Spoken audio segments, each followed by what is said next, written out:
Hola, ¿cómo están? Es tiempo de noticias en RT. Empezamos con titulares. Bolivia, opositores denuncian fraude en las elecciones y llaman a un paro indefinido contra una posible reelección de Evo Morales. Desde el gobierno invitan a la OEA a la auditoría del conteo de los votos. Chile, las protestas dejan ya al menos 15 fallecidos. El presidente Sebastián Piñera convocó a los líderes políticos para solucionar la crisis, pero la mayoría de los partidos opositores se negaron al diálogo. Argentina, más cerca de la hora cero. Los 6 candidatos a la presidencia aceleran el paso para convencer a los indecisos. A pocos días del cierre de la campaña, la veda electoral inicia el viernes y el domingo son las elecciones. Finaliza la operación turca en el norte de Siria. La decisión surge tras el encuentro entre el presidente ruso Vladimir Putin y su homólogo turco Recep Tayyip Erdogan. Ambos líderes acordaron una zona de seguridad cerca a la frontera turco-siria. Revisamos esta y otras noticias durante la próxima media hora, cargada de información. Quédense con nosotros.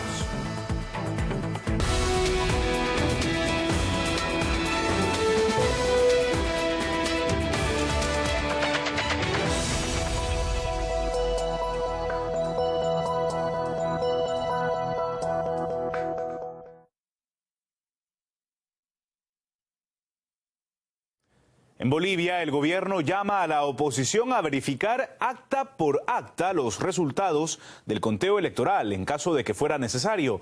Además, solicitó a la Organización de Estados Americanos que audite el proceso. Así lo expresó el canciller Diego Pari a través de un comunicado y una carta al secretario general de la organización. El organismo, por su parte, se reunirá de emergencia este miércoles para tratar la situación en Bolivia. A punto de acabar el conteo rápido, Evo Morales acumula el 46,9% de los sufragios, mientras que su principal rival, Carlos Mesa, mantiene un 36,7%.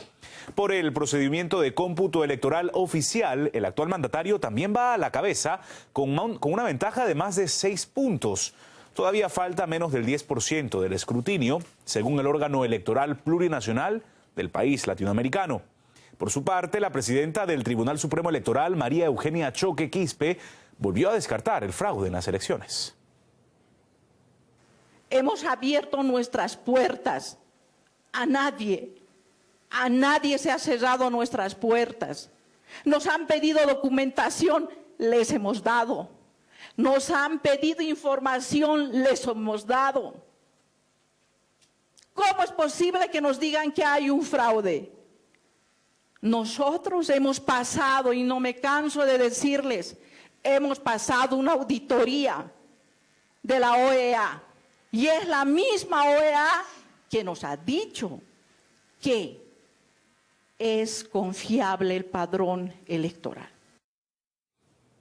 Ante esta incertidumbre, varias organizaciones sociales exigen que se respeten los votos y se espere al final del recuento. La coordinadora política de los movimientos sociales de Bolivia ha denunciado un supuesto intento de golpe antidemocrático por parte del candidato rival Carlos Mesa. Por ello, se declaró el estado de emergencia y se convocó una movilización pacífica en defensa de la posible victoria de Evo Morales. Y en las calles, la oposición y oficialismo han medido su fuerza en protestas electorales.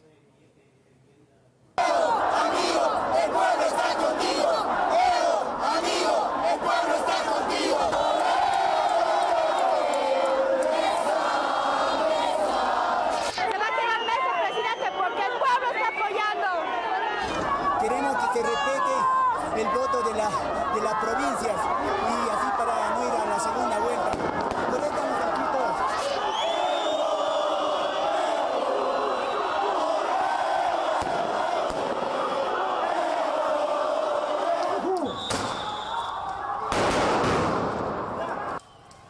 Las fuerzas de seguridad emplearon gases lacrimógenos ante las movilizaciones de los partidarios de ambos candidatos presidenciales, que como vemos derivaron en disturbios. En otros departamentos del país, los manifestantes prendieron fuego a las instalaciones de los tribunales electorales, donde además se registraron daños importantes en materia. Asimismo, hubo ataques contra las sedes del Movimiento al Socialismo, el partido de Evo Morales. El estallido de esta crisis se empezó después de que el candidato opositor denunciara lo que él tildó de fraude escandaloso en el recuento de los votos y llamara a sus seguidores a movilizarse. Sobre todo este asunto, el ex vicepresidente del Tribunal Supremo Electoral de Bolivia, José Luis Exeni, asegura que el propio sistema de recuento de votos en ese país no hace posible cometer fraude.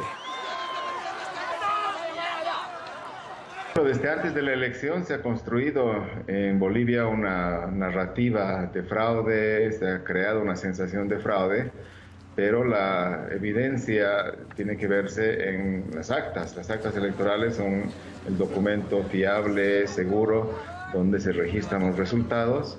En Bolivia solamente se cuentan votos en las mesas electorales y los cuentan los jurados y juradas electorales, que son ciudadanos elegidos por sorteo. Nadie más cuenta votos en Bolivia. Esos datos, que además son actos públicos, se registran en un acta y esa acta es la que vale para hacer primero el cómputo departamental y luego el cómputo nacional. Entonces, en principio no debería haber ninguna posibilidad de alterar resultados o hacer fraude.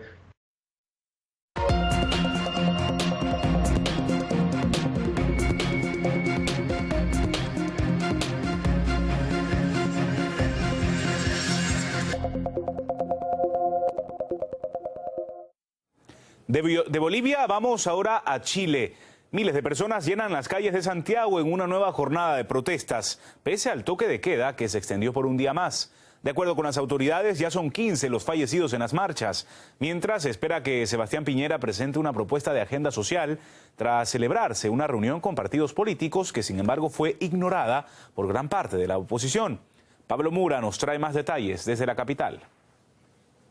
Chile despertó, es el principal grito de los manifestantes en la comuna de Las Condes, en la capital chilena, en Santiago. Este es un barrio no cualquiera, este es un barrio más acomodado, como es definido, es donde viven las personas, los chilenos de la capital con mayores ingresos, y es hasta aquí donde ha llegado el malestar de la ciudadanía. Reunidos de distintas capas sociales han llegado desde otros puntos a reunirse acá, en este sector, en Las Condes, muy cercano de hecho a la residencia del mismo presidente Sebastián Piñera.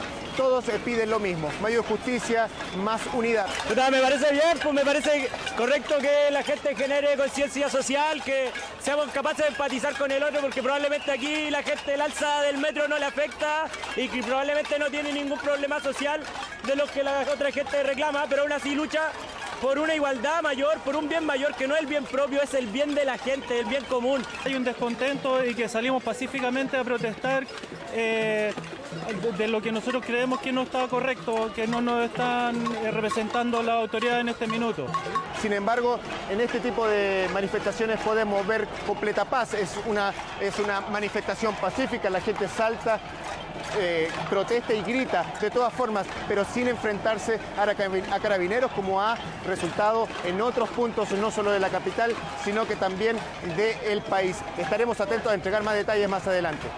Pasamos del sector acomodado de la capital, desde Las Condes al centro de Santiago, en Plaza Italia, donde siguen las manifestaciones. El odio social continúa repudiando el actuar de carabineros, que se encuentra a pocos metros de nosotros, sin embargo sin mayor amenaza, porque como vemos atrás, la manifestación continúa de manera pacífica en, como decimos, el centro neurálgico de la capital, en Plaza Italia.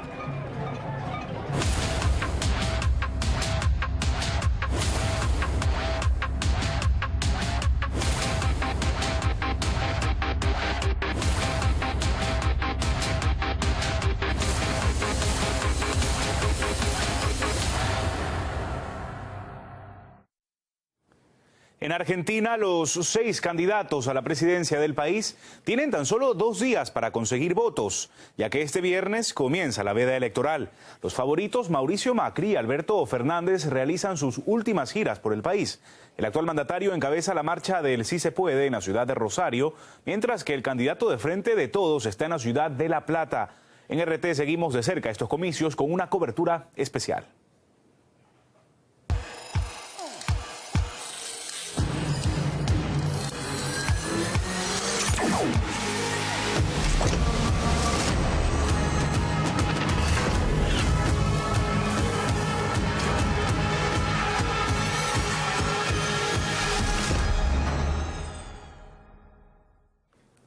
Y en esta última semana previa a los comicios es pertinente hacer un balance de la política exterior de Mauricio Macri. Destacan la cooperación estratégica de Buenos Aires con Washington, los lazos económicos con la Unión Europea y, en sentido contrario, la ruptura de relaciones con Caracas. Mauricio Ampuero nos preparó un resumen de la agenda diplomática del actual gobierno de Argentina. Cumbres en Argentina, giras en el exterior, visitas a la Casa Rosada. La agenda exterior del mandato de Macri estuvo marcada no solo por actividades oficiales, sino más bien fue la contingencia la que la guió. Macri decidió redireccionar la estrategia sobre las Islas Malvinas. Incluso negoció un acuerdo de pesca e hidrocarburos. Y a la par rechazó los ejercicios militares británicos en la zona en reclamo. Si bien hubo un cambio de intensidad y un intento al lado de lo que fue, si se quiere, una diplomacia en el último periodo de Cristina Kirchner muy dura y muy ajena al diálogo, hubo un deshielo en ese sentido. Macri no retomó ningún diálogo, entregó todo lo que Gran Bretaña exigió. Y efectivamente afecta y va a haber que revertirlo, va a ser un proceso largo, conflictivo, que depende también mucho de cómo se resuelva la crisis constitucional y política en Gran Bretaña.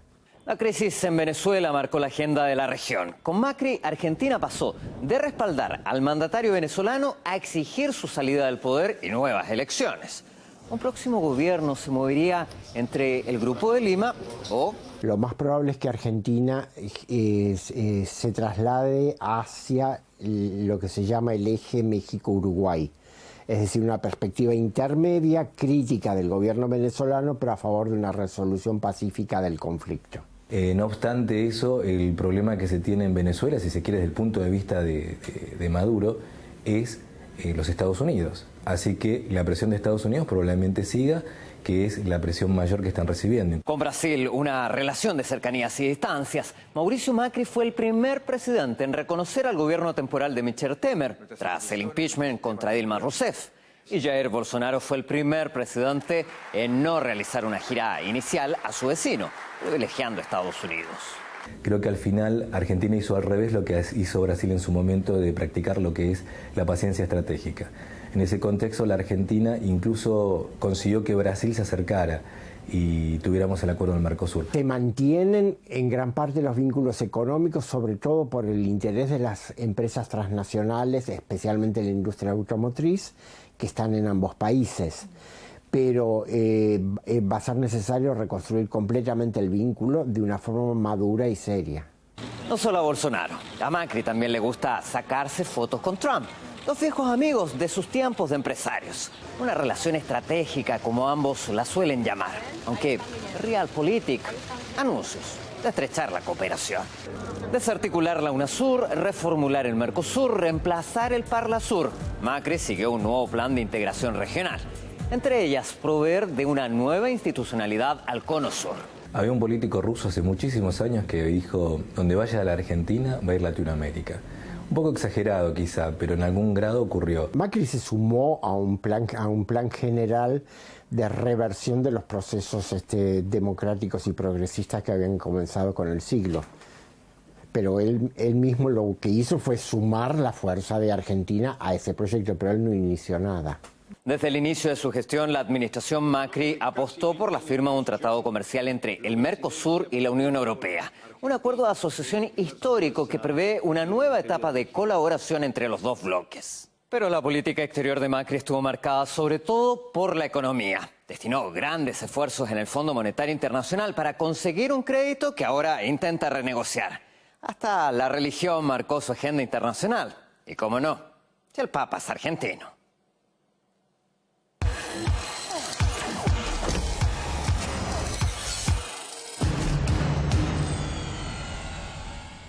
En Brasil, el Senado aprueba en la segunda votación la reforma de las pensiones impulsada por el gobierno de Jair Bolsonaro. La decisión fue aprobada por 60 votos a favor y 19 en contra.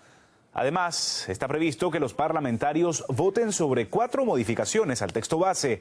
El documento establece la edad mínima para jubilarse, al menos 62 años para las mujeres y 65 años para los hombres.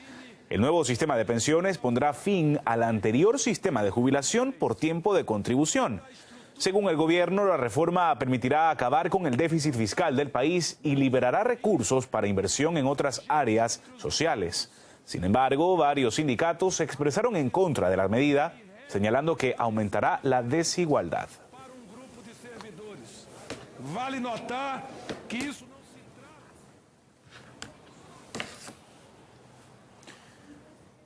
El presidente de Turquía asegura que Estados Unidos no cumplió todos sus compromisos en el acuerdo sobre la suspensión de la ofensiva de Ankara en el norte de Siria contra los kurdos. Por otro lado, Recep Tayyip Erdogan y Vladimir Putin acordaron que a partir del 23 de octubre se desplegarán fuera de la zona de la operación turca tanto la policía militar rusa como el servicio fronterizo sirio. El objetivo es supervisar la salida de los kurdos y garantizar el retorno de los refugiados. Desde Damasco, el presidente sirio apoyó lo pactado. Boris Kuznetsov nos resume lo más relevante del encuentro entre los líderes ruso y turco que se dio en la ciudad rusa de Sochi. Las negociaciones han durado más de 6 horas, sin embargo se ha podido encontrar consenso, se ha podido encontrar la solución para este rompecabezas sobre la situación complicada en el norte de Siria. Así, Vladimir Putin en la rueda de prensa final ha declarado que las soluciones que se han encontrado en Sochi han sido decisivas para el futuro de Siria. Ahora invito a escuchar las palabras del presidente ruso. Siria debe ser liberada de la presencia militar extranjera ilegal. En nuestra opinión, para lograr una estabilidad sólida y prolongada en Siria, es imprescindible respetar la soberanía y la integridad territorial de este país. Es una postura firme y ya lo hemos hablado en detalle con el presidente turco. Es importante que los socios turcos compartan esta visión. Entre otras cosas, también Vladimir Putin ha apuntado a que lo que está pasando en el terreno de Siria no deberá de ninguna manera afectar al trabajo del Comité Constitucional que va a lanzar su trabajo a partir de la próxima semana. Entre otras cosas, Vladimir Putin ha mencionado que es necesario que se mantenga el diálogo entre los kurdos y Ankara, que se instale finalmente un diálogo sólido entre los representantes de los kurdos y los representantes de las autoridades turcas. Asimismo, también ahora invito a escuchar las palabras de Recep Tayyip Erdogan, quien también en presencia de todos, en presencia de Vladimir Putin y los periodistas, ha declarado que la ofensiva de Turquía no ha tenido la meta de la conquista de los territorios sirios. Precisamente con la operación Fuente de Paz hacemos todo lo posible para erradicar a los terroristas de los territorios sirios. Todos los territorios limpiados de terrorismo serán a continuación poblados por 1 millón de sirios. Compartimos esta información con nuestros socios rusos y esperamos que la comunidad internacional participe en este importante plan. Pues ¿cuál ha sido la solución? La solución ha sido la colaboración entre las fuerzas gubernamentales de Siria, los militares rusos y también las fuerzas turcas. Pues todo eso está reflejado en el memorando especial, el memorando que se ha logrado en Sochi. Según ese documento, a partir de la próxima jornada, los militares rusos, la policía militar rusa, junto con los guardias fronterizos de Siria y junto también con los representantes de las tropas turcas, van a realizar el patrullaje de la zona que se encuentra más allá del territorio de la operación de la ofensiva turca y bueno, todo eso tendrá la meta de la salida, contribución a la salida de diferentes representantes de agrupaciones armadas de los kurdos a la distancia de unos 30 kilómetros de la frontera entre Turquía y Siria. Asimismo, también, según ese memorando, Ankara y Moscú se comprometen a impedir la infiltración de los terroristas a través de la frontera entre Turquía y Siria y asimismo también todo eso, según el plan de Moscú y Ankara, deberá contribuir a la vuelta normal de los refugiados.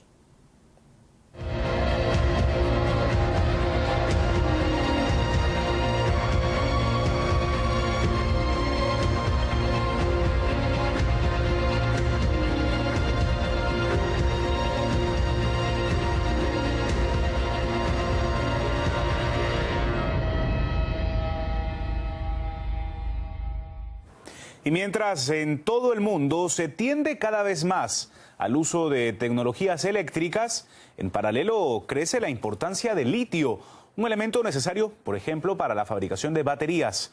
Y el hecho de que América Latina tenga un 70% de las reservas mundiales de este material, claro que pone a la región en el foco de las compañías internacionales. Una posibilidad que puede suponer tanto un beneficio como un riesgo para las naciones del continente.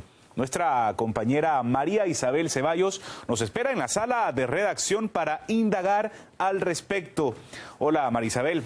Hola, Fer. Cuéntanos qué debates surgen al saber que hay tanto litio en América Latina, ¿no? Bueno, te voy a contar una de cal y otra de arena, o más bien de salmuera. Es el material del cual se extrae el litio y precisamente como lo has dicho, el 70% de las reservas de este mineral se encuentran en Sudamérica y vamos a repasar un poco de lo que es el mapa de las inversiones y con quiénes están explotando este material los sudamericanos. En Argentina se trabaja con Canadá, acá ha habido mucha resistencia de los pueblos nativos. En Bolivia, en cambio, el ejemplo ha sido interesante, han empezado incluso a producir su primer vehículo eléctrico con tecnología boliviana, es decir, que le han dado valor agregado a la extracción de la materia prima. Esto no ha pasado en Brasil, pues no hay incentivos para las tecnologías limpias y en el caso de Chile es el altibajo de los precios los que detuvieron precisamente las inversiones que tenían que ver con valor agregado con Corea. Acá hay también inversión norteamericana. Bueno, decir además que el litio, como bien lo había señalado, es un material que sirve para las baterías recargables, principalmente para los aparatos electrónicos, los teléfonos móviles y sobre todo para los vehículos eléctricos. Hoy por hoy existen 3 millones de unidades de vehículos eléctricos y se proyecta que para el 2030 existirán 125 millones. Bueno, es un material que está presente en el día a día, por ejemplo, en artefactos como este que tengo aquí, y su extracción, por supuesto, que tiene una huella ecológica, ¿no? Esto es lo más paradójico porque, claro, la producción de vehículos eléctricos, la movilidad de este tipo tiende a reducir la huella de carbono, pero no obstante, para la producción de litio se necesita mucha agua y precisamente la fórmula para las comunidades que hacen resistencia a esta explotación es más litio, menos agua. Te doy un dato. Para procesar una tonelada de carbonato de litio se requiere 30.000 litros de agua dulce y se evaporan 500.000 de litros de salmuera.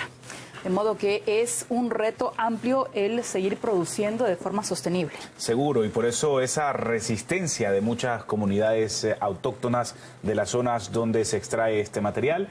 Gracias, María Isabel, por esa información. Sí, Fernando. Y al respecto, el abogado ambientalista Enrique Viale afirma que la minería de litio produce graves consecuencias ambientales. En su opinión, su extracción debería darse solo después de consultarle a la población, sobre todo indígena.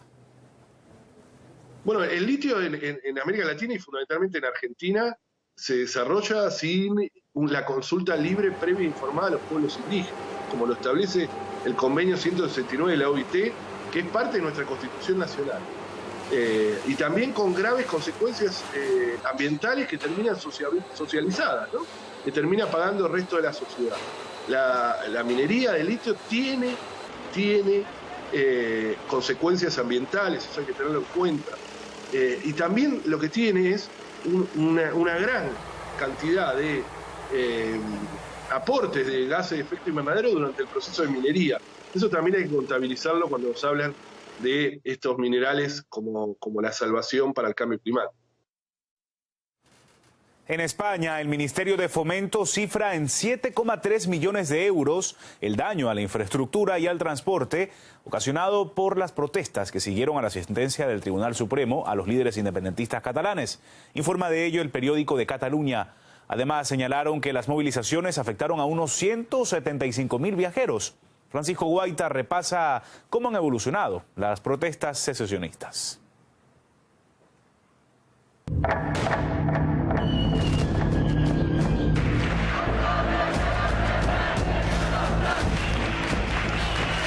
La llamada revolución de las sonrisas ha cambiado su rostro. Al menos en los recientes disturbios. Cientos de jóvenes han mostrado una nueva cara del independentismo catalán, desconocida en el pasado. La condena del Tribunal Supremo a 9 líderes secesionistas encendió la mecha de estas protestas. Ha metido a la cárcel a una gente que lo único que ha hecho es hacer política y democracia. Estamos hartos. Ya ha estallado la rabia. Lo siento mucho por las personas que se sientan malheridas o lo que sea, pero ha estallado la rabia. Salen noche tras noche a generar el caos. No tienen referentes políticos. Se movilizan a través de las redes sociales. Algunos grupos en Telegram tienen más de 200.000 seguidores. Desde la policía destacan la capacidad de organizar múltiples protestas en distintos puntos de Cataluña y su agresividad. Lo más preocupante es el salto cualitativo hacia la violencia. El hacer barricadas, el buscar la confrontación, la lucha armada entre comillas. La primera respuesta independentista a la sentencia del Tribunal Supremo fue el bloqueo del aeropuerto. Una estrategia similar a las protestas en Hong Kong. Colapsar una infraestructura estratégica del Estado. La movilización fue coordinada por Tsunami Democrático, un nuevo movimiento horizontal, sin cabezas visibles. Tras las condenas a los líderes independentistas, hay miedo en el secesionismo a ser encarcelados. Es la reacción ante lo que se entiende que es la incompetencia, cuando no, digamos, incluso la traición de partidos políticos que están pidiendo que como alternativa a las sentencias se vaya a votar o se enciendan velitas. Claro, digamos, esta gente dice, oye, no, ya está bien de actos simbólicos y no, digamos, y votar no es la solución porque no ha servido para nada. Hace menos de un mes, 9 miembros de los CDRs, Comités para la Defensa de la República, fueron detenidos, acusados de terrorismo, de planear posibles atentados durante los días próximos a la sentencia. Un duro golpe a los CDRs, uno de los movimientos civiles independentistas más importantes que nacieron para proteger el referéndum en 2017. David es tío de uno de los supuestos cabecillas de la banda armada. Este catalán asegura que todo es un montaje. Su sobrino dice es un simple padre de familia. Nunca ha usado un arma. David alerta que hay una ola de criminalización sobre los movimientos independentistas. Hay que vincular independentismo con violencia. Entonces hay muchos sistemas y uno de ellos es hacer un montaje de terrorismo. Estos chicos de terrorismo, nada. El 2012 marcó un punto de inflexión en las calles de Barcelona. Cientos de miles de independentistas salieron para reclamar el derecho de autodeterminación.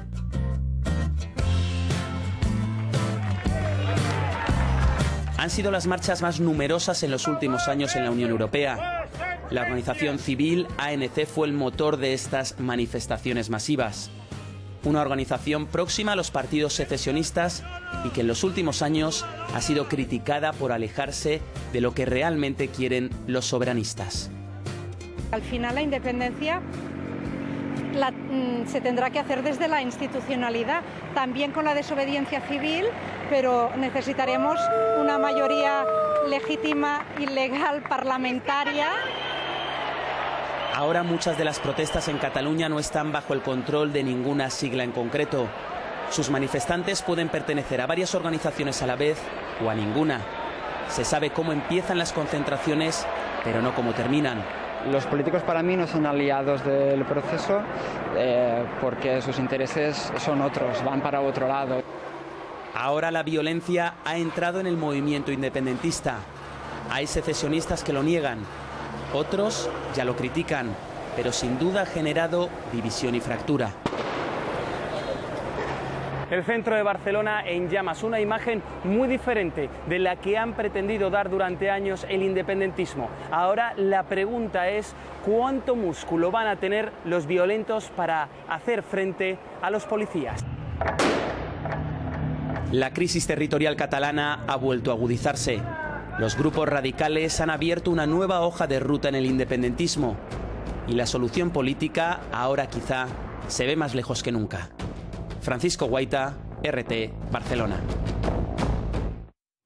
Hasta aquí la información, gracias por habernos acompañado. Hacemos ahora una breve pausa, pero no se vayan, enseguida regresamos para repasar nuestros titulares.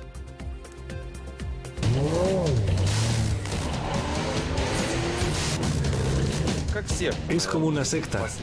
Te gastas hasta el último rublo en comprar mangueras o tubos de escape. Pero cuando por fin subes al coche, sientes que vale la pena. Si tienes recursos, puedes permitirte un coche potente que vale mucho dinero. Este combate será a muerte.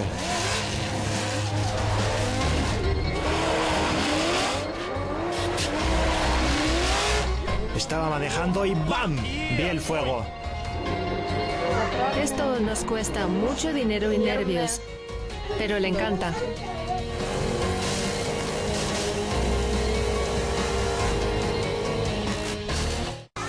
Bienvenidos a mi guía de supervivencia financiera. Los activos líquidos son los que uno puede convertir en dinero en efectivo muy fácilmente. Pero recuerde, ningún activo es inmune a la inflación. Es mejor que vea Kaiser Report en español.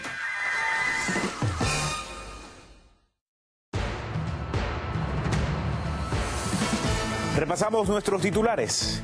Incertidumbre en Bolivia. La oposición acusa fraude en las elecciones presidenciales del domingo, mientras el gobierno pide a la OEA que realice auditoría del conteo. En Chile, la mayoría de los partidos opositores no asistieron a la reunión con el presidente. Las masivas protestas ciudadanas dejan ya al menos 15 fallecidos. Los candidatos presidenciales en Argentina realizan sus últimos mítines antes del cierre de la campaña electoral.